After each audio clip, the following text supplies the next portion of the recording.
Hello and welcome to episode 3 of Bree's ADD Diary. I have an abusive ex. So this episode's going to be a little heavier. I'm having a little bit of a harder time getting going with this one. But we're here and I think this is an important topic to discuss. I think it's important that people know about red flags because I unfortunately did not. Trigger warning. I will be talking about some abusive situations with my ex. So just be prepared for that. If that's not your cup of tea, then you might want to skip this episode. But again, I think it's important information. So to start off, my ex and I, we dated for a few years on and off. Obviously, it was very tumultuous. Did I say that right? Nah, it's close enough. You know what I mean.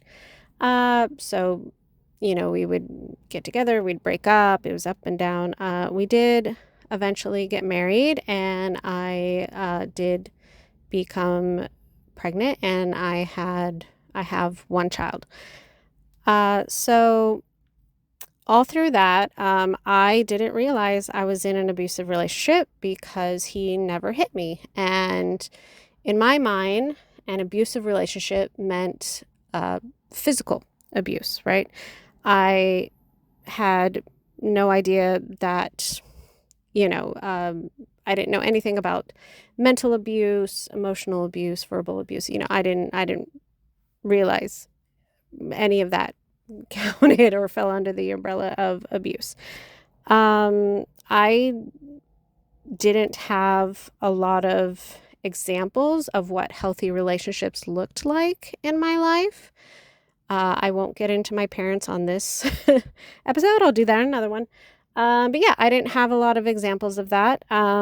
Healthy relationships was not something that was ever discussed in my household, or nowadays they talk about it in schools and stuff, which is really good, but back in my day, that's not something that people did.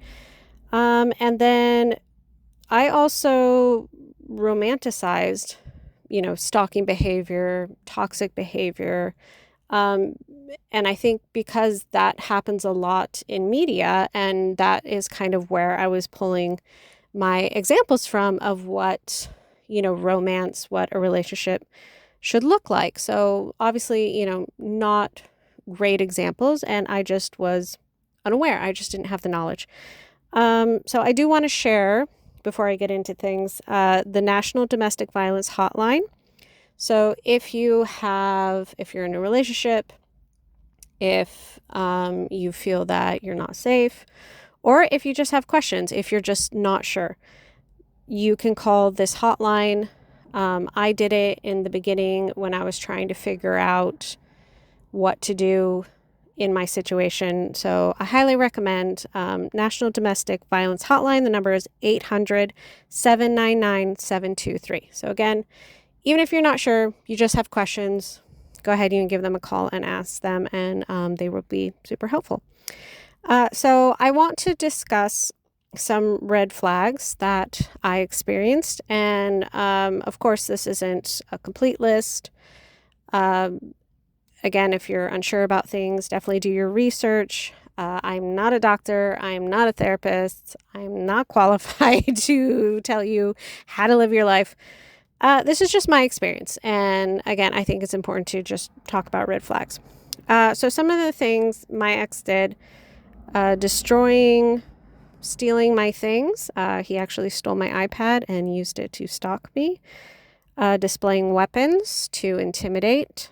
That's something he did. He would call me names. He used to try to make me feel guilty a lot. And he would try to make me feel guilty about very ordinary things. I dropped something. I don't remember what exactly. And he tried to make me feel really bad about dropping it. And I remember, so after I did leave and all that thing, I did therapy. I did a domestic violence empowerment program type thing. And I remember telling the therapist about this, about how he tried to make me feel guilty about dropping something. And when I said, like, oh, well, you've never dropped anything? And he said, no, I've never dropped anything because I pay attention. And when I told the therapist that, she started laughing. And it was such a strange reaction because I was so deep in it. I to say that you have never dropped anything in your entire life is an absurd statement. But I was so deep in it that all I did was feel bad, and it didn't even cross my mind that what he's saying is absolutely ridiculous, and it is funny, but I was too deep in it. But anywho, that's just an example. So he was very jealous, would constantly be accusing me of cheating, which he did actually cheat. So I feel like they do that a lot, right? Whatever they're doing wrong, they're going to accuse you of doing. Anywho, I went on this interview and I was just mentally not okay. Obviously, I was taking care of my child. I was in this abusive situation. So I went on this interview, and it was for like a math tutoring place, and they gave me a math test, obviously, right, to see if I could do math. And it took me forever to finish this math test. And like, I'm somewhat good at math. I'm not like the best, but I enjoy it. I like it. I'm not bad at it.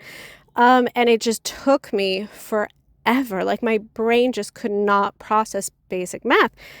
So I get home from what turned out into a very long interview. I get home and he's livid, and he accuses me of cheating, which, like, all I'd been doing at that point was staying home and taking care of my child. So it's like, what? And then he accused me of like sleeping with the person in order to get the job. And like, I didn't even get the job. So like, it jokes on me double if I like went and slept with this person. But it was just, it's just, it was crazy. It was crazy. So yeah, just incredibly jealous.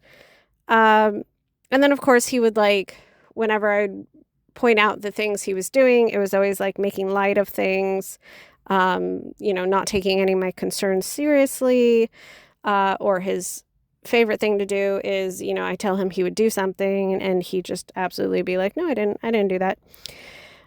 Or if it was something that I was like provable or whatever, then it was always flipped, and his actions were always my fault. There was always a reason he was treating me badly, and it was my fault. And it was crazy, the mental gymnastics. I mean, now looking back, it's crazy, but literally just capable of flipping anything and making it my fault. Let's see. So yeah, when I was upset and crying, it was, I was either being a little bee, or I was just using my tears to trying to manipulate him, trying to get what I want, right? It wasn't like a genuine expression of sadness. Of course not. It was all to just, manipulate and win and get what I want. So everything was just flipped around and crazy, and it was nuts. He was also very, very, very, very into gender roles, and male privilege. So again, for me personally, that is a giant red flag. And it also meant, of course, that I did all the cooking, the cleaning, the child rearing. But then money was tight, so I also had to go get a job. But basically, he felt like all he had to do was work, and that was enough. And that meant that he could come home and get drunk and play video games while I did literally everything else. He also held me to a very, very high standard, a standard that he did not hold himself to at all, especially when it came to his family for some reason, especially his mom. So his mom had given me like running shoes, and for Christmas. I don't remember what. But one day he was mad about something. He was going off, and he my shoes were sitting next to the door, and he picked up the shoes and shoved them in my face, and it was like, you didn't even thank my mom for these. And I was like, what? I think I did. I probably did. I don't know. I probably said thank you, when I usually do when someone gives me a gift. But it was just, and again, with the ADHD, I have a very poor memory.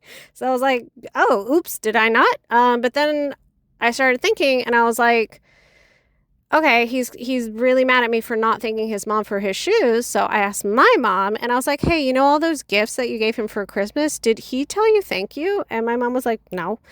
And I was like, so again, holding me to a standard, not holding himself.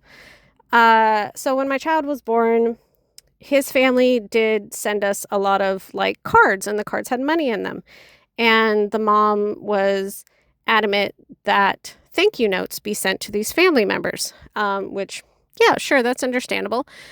But he got mad at me for not sending the thank you notes that his mom wanted sent out. And I was like, it's not my family. If your mom wants thank you notes sent to your family, send your family thank you notes. Why is it on me? So just things like that.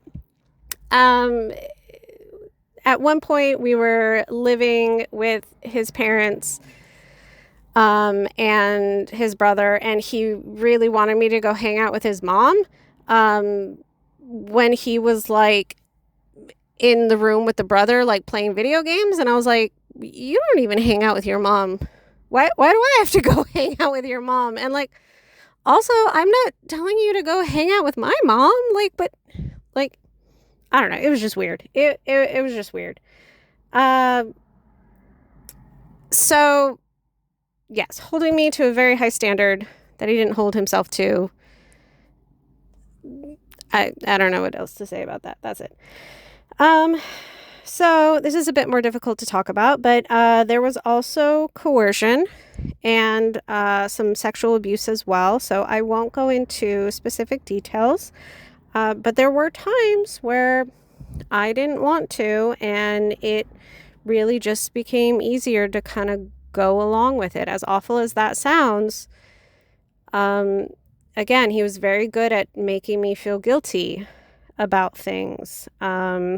And then when I did start to say no, there were still attempts. There was definitely still, he would still try to make me feel really guilty about saying no.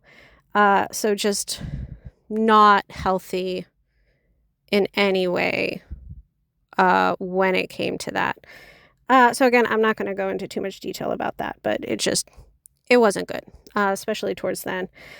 And then, of course, he would threaten that if I did leave, that he would take me to court, and he would take my child, and he would win custody, because his parents had a house. So the court would automatically side with him. And he really, really believed it. 100%. Yeah. So won't get into too much of that. But so that's just some of the things. I'm not going to talk about everything, but that's some of the red flags, right? So what finally did it for me, and was finally I cannot keep doing this. I have to get out. He actually, he would drink a lot, which was really bad. And one day he was very drunk, and he was very upset. I don't remember why exactly.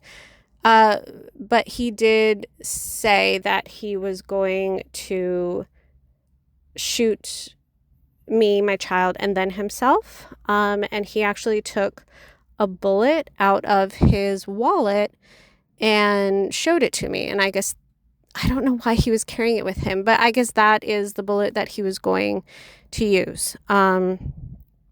So at that point, I don't know if I I don't think I left right then and there. I don't know if I waited until he went to sleep or if I waited until he went to work. But that was it. That's where I drew the line. Like, he threatened the safety of my child. I'm done. I'm out. I have to get out of here. I have to get us out of here. So went back to my family, filed temporary restraining order, which you can go and get assistance. There are different organizations, different kind of law court support type organizations you can go to, and they will help you file a restraining order. So that's what I did. So, yep. Yeah, so there's more, because of course there's more, right? But I won't, that gives you a general idea of the situation with my ex, who I do share custody of my child with, which again, I'll go more into later. So what does that have to do with ADHD? Turns out it has quite a bit to do with ADHD. So people with ADHD are way more likely to end up in toxic relationships. Fun. So, and you might wonder why, because I sure did. So people with ADHD are way more likely to be abused as children. Another fun fact, right? So again, I'll do another episode on my parents, but they are complicated individuals. So physical abuse, mental abuse, I was very used to, right? That was my norm, right? And when you are abused as a child, you're way more likely to just end up in a toxic relationship because it feels normal. It feels natural. It feels like home. It feels like love, right? So where most people might be like, oh, I don't like this. This makes me uncomfortable.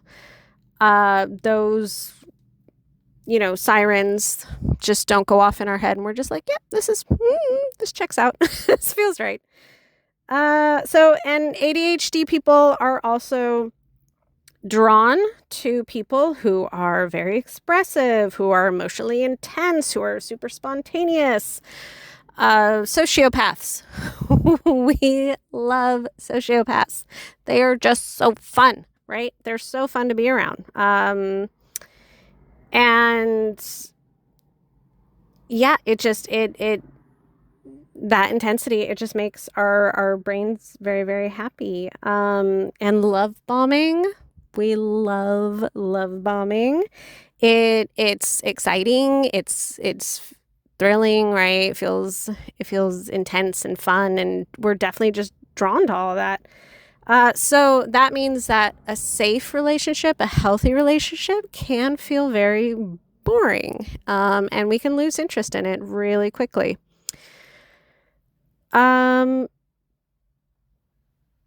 and then we also our super fun rejection sensitivity can make it harder for us to end relationships, to walk away when we should. So yeah, that's a bit of a downer. Sorry. But it's true. And so, but the thing is, right, we don't have to, right? We can decide what we're going to do about that. So what are we doing about that? We're going to educate ourselves, right? So that's what I did. I mentioned when I did have the restraining order, I had court-ordered therapy and domestic violence classes. And these classes were incredibly eye-opening, where I learned so much about healthy relationships, unhealthy relationships. And I'm so glad I did, because I didn't have that information, literally never came up. So it's so important to educate ourselves. And then just recently with my ADHD diagnosis, I looked into kind of unhealthy, toxic, abusive relationships with people for ADHD. And, it makes sense that roller coaster relationships would intrigue us, would keep our attention, right? But the good thing is that we can know that about ourselves. Like, I'm really glad that I know that about myself, and I understand, okay, like, yes, this person might seem exciting, but is this person healthy, right? Are they exhibiting any red flags? And I can look at that now and be like, okay, I'm going to choose not to pursue a relationship with this person. So knowledge really is power. So look at us go, being educated. Recognizing behaviors and patterns, also really important. So recognizing that in the past, I have had not the healthiest relationships because I was just blindly chasing these type of people, right? And now I can recognize that about myself and kind of step back from it and be like, no, I think I'm done. I think I'm done with roller coasters. I would like a healthy relationship now. Thank you. So, and setting boundaries is also very important. I still have to interact with my ex, unfortunately. So setting those boundaries are really important. I only communicate with him through texts. Even though he is very persistent in wanting to meet with me in person or talk to me on the phone. I've been saying it for years. No. We only communicate through text, and that way I have evidence of everything he says, because he has literally tried to gaslight me through text, and he can't do it, because he'll say something and then I'll be like, however many days, weeks later, he'll be like, no, I didn't. And so I just screenshot and I send it back. Yeah, you did. Yeah, you did. And it's right there. So he can't gaslight me anymore. So that's very important. And I also, screenshot and take it to court. So I have some proof of the stuff that he continues to do, which I will talk about in another episode. So yeah, setting boundaries, very, very important when you have to continue to deal with toxic people, right? And then therapy. I should be going to therapy, but I can't afford it. So if you have any advice for me, go ahead and put it in the comment section, because I would love to hear it. Anything you recommend me looking into, reading, similar stories you would like to share, go nuts in the comment section. I'd love to see it. All right, so I just want to share it again. National Domestic Violence Hotline, 800-799-7233. Very important. If you need help, you just have questions, give them a call. They will give you some good information. All right, so again, that episode, bit of a downer. So let's end on something fun. So we're going to do now Bree's hyperfixation of the week. So did you know there is an immortal jellyfish? So the life cycle of an ordinary jellyfish goes larva, polyp, then medusa, which is an adult jellyfish. And the immortal jellyfish has the ability to revert back to the polyp stage, which potentially extends its life indefinitely.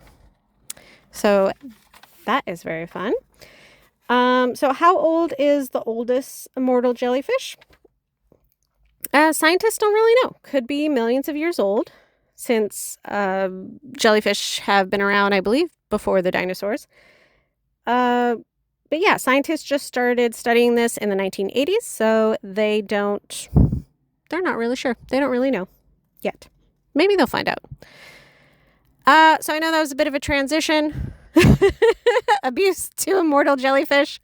But there you go. I wanted to end at least on somewhat of a happy note. So, I wish you an incredibly happy life, and like the immortal jellyfish, we can I don't know where I'm going this. We can revert back to, I don't want to be my formal self.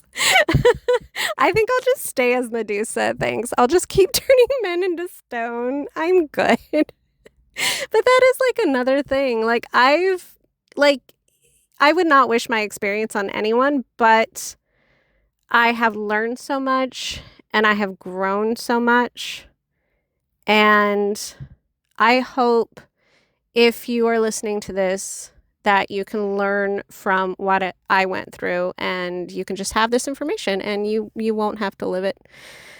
Because I'm glad I know it, but there are different easier ways to learn this lesson. Okay. All right. Let's end it there. Thank you so much for listening. Go out, be your best chaotic self. Okay. All right. Bye.